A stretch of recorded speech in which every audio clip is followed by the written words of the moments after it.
Now in problem 3c, what we have here is we need to save up $100,000 for a deposit in 2 years. If the compound interest rate is 5% per annum, how much should we deposit today?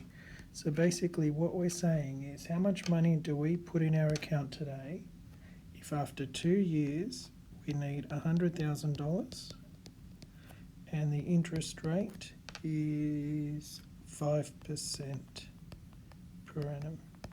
So in this case, what we need to do is calculate the value of P, or a present value, and it's the present value of the $100,000 that we need in 2 years' time.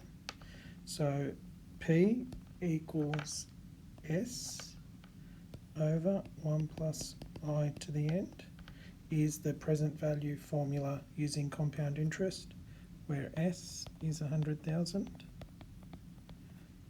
N is 2 years, and the interest rate we said was 5% per annum. So the present value will equal 100,000 over 1.05 squared, and that equals $90,702.95.